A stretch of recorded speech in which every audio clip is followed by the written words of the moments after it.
Muita gente está chegando agora na bolsa, especialmente chegando na bolsa no exterior, e tem dúvidas sobre como que tem que ser de maneira geral a sua carteira no exterior, como que tem que investir, quais são as principais características. E é por isso que eu decidi fazer esse vídeo mostrando para você os 4 principais passos que eu considero que são essenciais e mais importantes para você conseguir montar a sua carteira de aposentadoria global de acordo com o seu perfil, mas principalmente de acordo com aquilo que foi demonstrado ao longo do tempo que funciona, certo? Que funciona. Então, se você é novo por aqui, meu nome é Otávio Paranhos e nesse canal eu falo como você monta uma carteira de aposentadoria global, investindo no Brasil, investindo no exterior de uma maneira passiva e diversificada. Então já aproveita, me segue no Instagram, é otavio.paranhos, sempre eu respondo perguntas por lá todos os dias para vocês. E aproveita e já deixa um like porque eu tenho certeza que você vai gostar do conteúdo, então vamos lá. O primeiro passo que eu gostaria de falar é a exposição global, né? Muitas pessoas têm dúvidas sobre, não, por que eu não invisto somente nos Estados Unidos, por que eu não invisto somente no Brasil? E o fato é que existem ciclos de mercado no mundo que fazem com que algumas regiões, alguns mercados performem melhor do que outros ao longo do tempo. Conforme você vê nesse gráfico aqui, de 1972 até agora, 31 de dezembro de 2018, apenas há um ano e meio atrás, você vê perfeitamente que há ciclos entre o desempenho de ações nos Estados Unidos e fora dos Estados Unidos ao longo do tempo. Os Estados Unidos hoje representam mais ou menos metade do mercado mundial, por isso que faz sentido essa comparação entre dentro e fora dos Estados Unidos. Você vê que sempre se intercalaram ciclos em que ações de fora dos Estados Unidos superaram as ações americanas, que é essa parte superior, com essa parte inferior, que são os períodos em que ações americanas ultrapassaram em performance ações de fora dos Estados Unidos. Você vê que, por exemplo, durante esse período da década de 80, ações de fora dos Estados Unidos, especialmente do Japão e da Europa, conseguiram ter uma performance muito superior às ações americanas, em especial até porque nos Estados Unidos tinha bem mais inflação e aquele período foi de uma estagnação maior. A partir daquele período, especialmente na década de 90, houve um crescimento muito grande das ações americanas, que acabou mais ou menos ali perto da bolha de 2001, a bolha da internet. Isso fez com que a partir daquele período de 98 a 2000, ações de fora dos Estados Unidos, especialmente ações de mercados emergentes, tivessem um desempenho muito melhor, e aqui você vê perfeitamente no gráfico. Aí a partir da crise de 2008, as ações americanas voltaram a recuperar com mais força, mas você vê perfeitamente que existe esse desempenho intercalado, então não é verdade que apenas o mercado americano performa melhor do que os outros.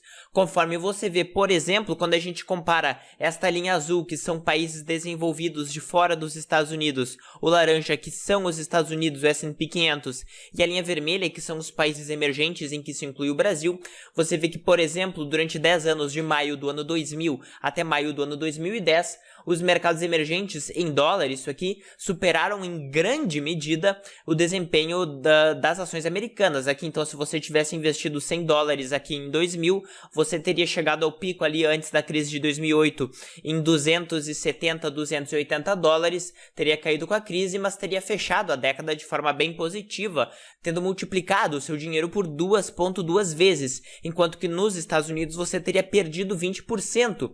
Agora você vê que na década posterior, de maio de 2010 até maio do ano 2020, você teria ganhado muito mais dinheiro investindo nos Estados Unidos. Teria tido praticamente a mesma rentabilidade superior que a gente observou nos países emergentes.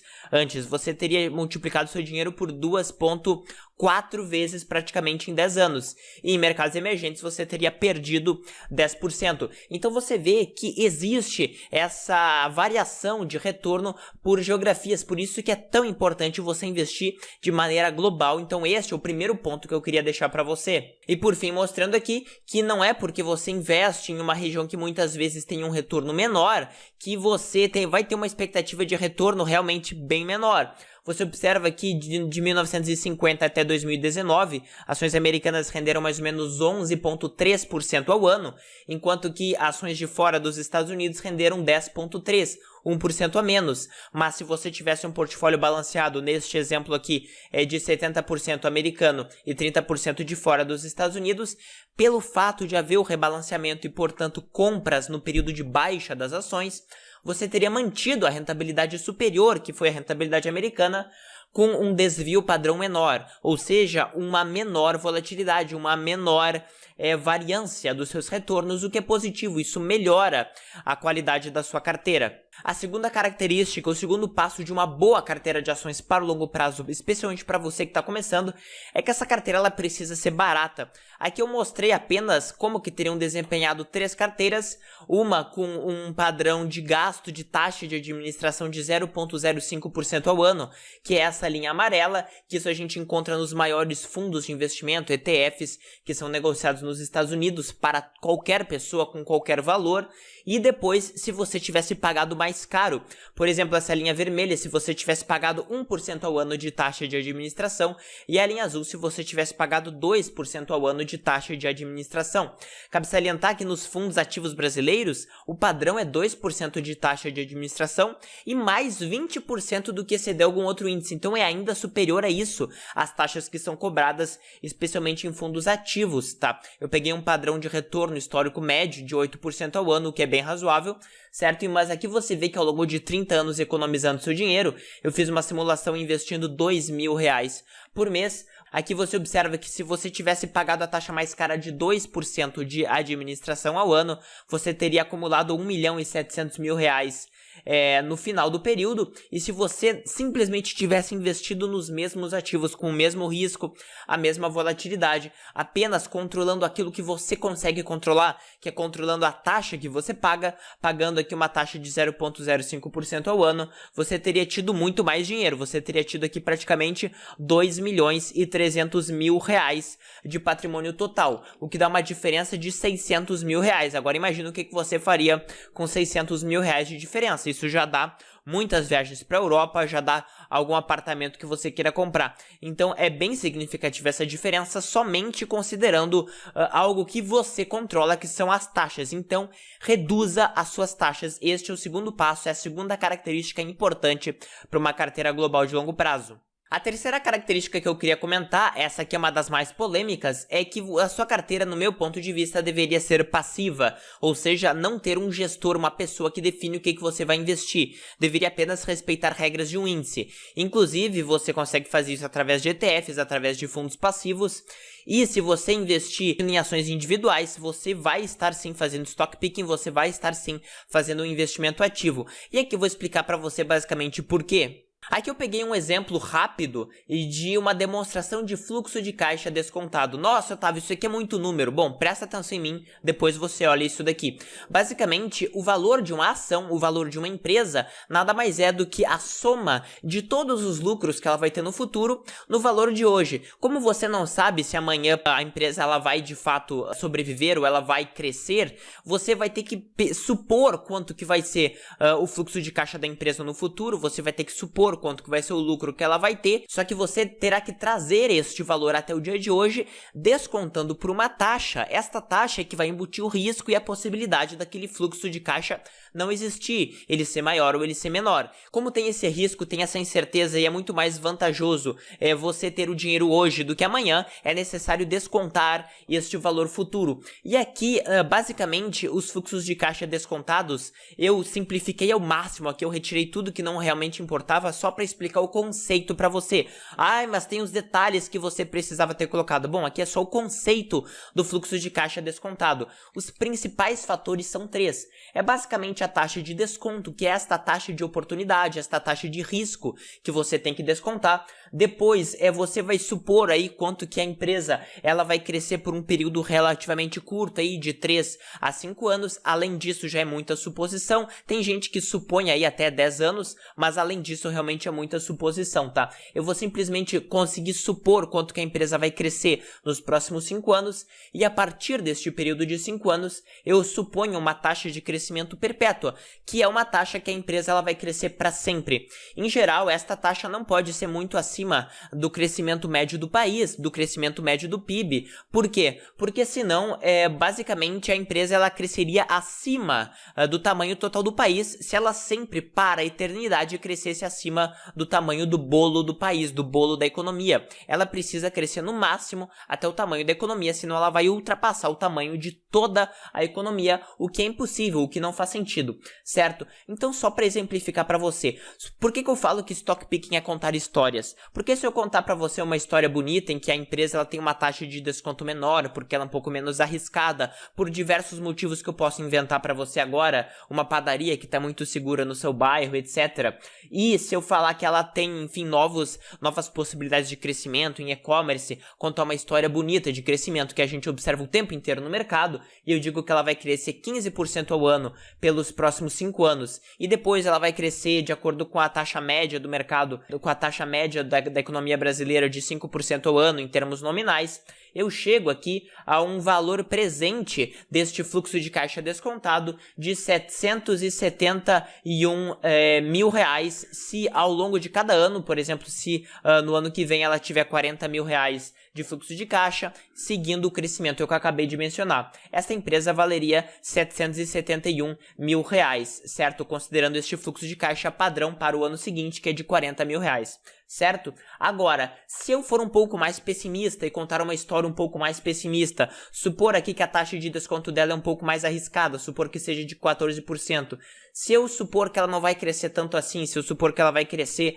apenas aqui 8% e não 15%, e se eu pegar a taxa de crescimento perpétua e dizer que o país como um todo não vai crescer tanto e que, portanto, ela vai ter que acompanhar este crescimento limitado do país, você observa que simplesmente pelo fato de eu ter reduzido e modificado a história que eu contei para você da mesma empresa, o valor presente da empresa já foi reduzido de mais de 700 mil reais para um valor presente de 311, menos da metade, certo? Isso considerando o mesmo fluxo de caixa agora para o ano seguinte de 40 mil reais, apenas modificando as taxas de crescimento, contando uma história um pouco mais pessimista, há uma redução brutal do valor da empresa. Muitas pessoas falam, não, mas é possível você supor aí taxas médias e você vai encontrar uma faixa meio padronizada e você vai saber. Não, não vai, assim, ó, não vai, simplesmente não vai.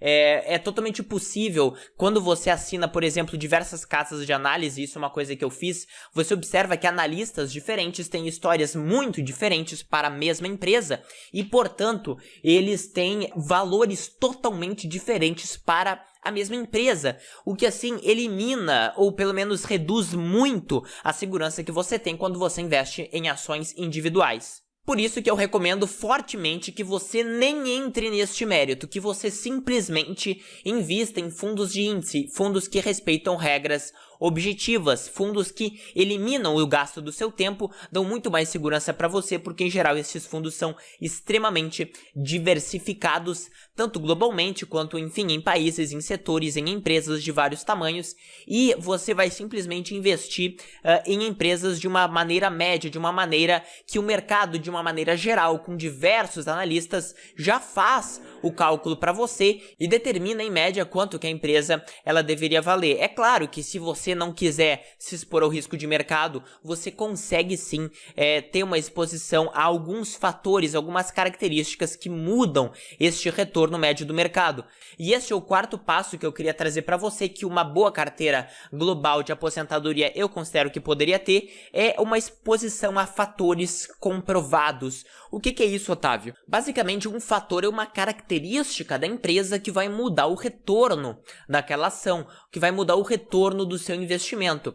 Basicamente, existem diversos fatores, diversas características que podem modificar o desempenho da empresa ao longo do tempo. Alguns fatores importam, outros fatores não importam. Por exemplo, o nome da empresa talvez não importe tanto. Se eu mudar o nome da Ambev para Alpargatas, se eu mudar o nome da empresa, talvez isso não mude exatamente o fluxo de caixa da empresa, etc. e a expectativa de crescimento futura, certo? Mas existem alguns fatores, algumas características que eu consigo selecionar em uma empresa que aumentam sim a expectativa de retorno. E é isso que eu queria mostrar para você. Estes aqui são os principais fatores que foram demonstrados pela academia desde o início dos estudos nos anos 60, que demonstraram que de uma maneira ou de outra conseguem sim aumentar a sua expectativa de retorno se você não quiser simplesmente investir em todo o mercado de uma maneira neutra e de uma maneira ampla. Estes fatores são basicamente você investir investir em empresas menores, empresas mais rentáveis, empresas mais baratas do que a média, empresas que estão com as suas ações subindo naquele momento, empresas com menor volatilidade, empresas com maior dividendo, que querendo ou não faz parte do fator valor, empresas mais baratas do que a média, e também empresas em carteiras que dão pesos iguais a todas as ações. Todos estes indicadores, eles costumaram, historicamente, render mais do que a média do mercado. Claro, você pode assumir mais risco por conta disso, especialmente, por exemplo, ações menores do que a média, small caps, costumam ser mais arriscadas. Mas você vê que todos estes fatores, desde 1988, esses dados aqui eu peguei da MSCI, até 2013, eles tiveram aqui, você vê, todos eles acabaram o período acima do valor 100. Este 100 aqui seria exatamente o retorno que você teve com o mercado, não é retorno zero, é retorno do mercado, então é um retorno bacana, positivo sim, só que você teria mais que isso, né? Então é importante você entender que se você se expor a alguma dessas características, você vai conseguir sim performar melhor do que a média do mercado, estatisticamente, de acordo com os estudos. Ai, mas o mundo mudou e é diferente. Talvez seja diferente sim, mas até agora os dados que nós temos são estes.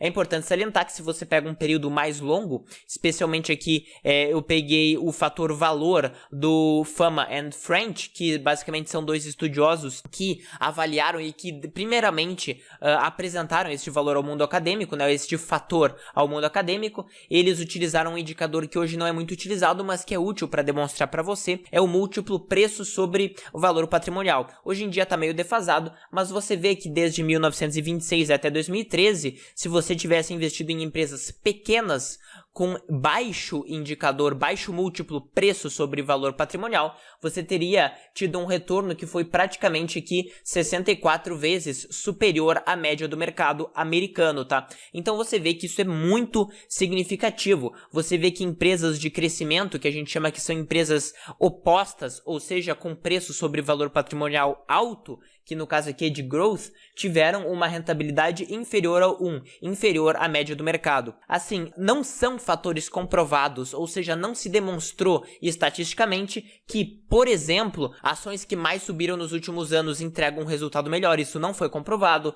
Países que mais subiram nos últimos anos também não entregam um resultado melhor. Isso também não foi comprovado.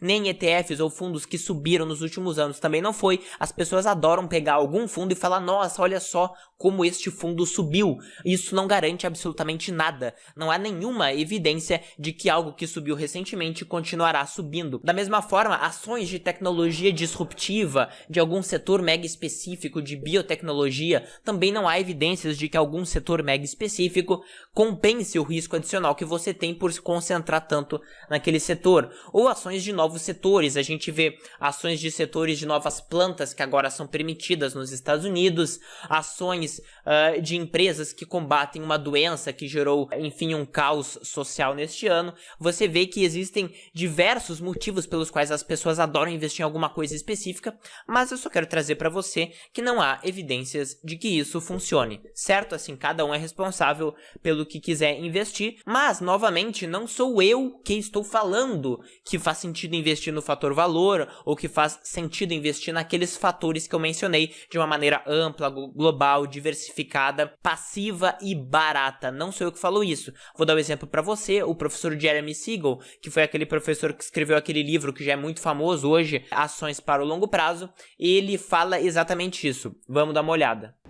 So now we turn to the highlight of our discussion, which is to talk about the perfect portfolio. Oh, wow. Now we understand that there's maybe no one single definition, but given all the research that we've done, particularly stocks in the long run, I have a feeling that I know what is going to be in that perfect portfolio, but can you tell us a little bit about what our viewers can think about as a perfect well, portfolio? definitely stocks Sure. as the benchmark.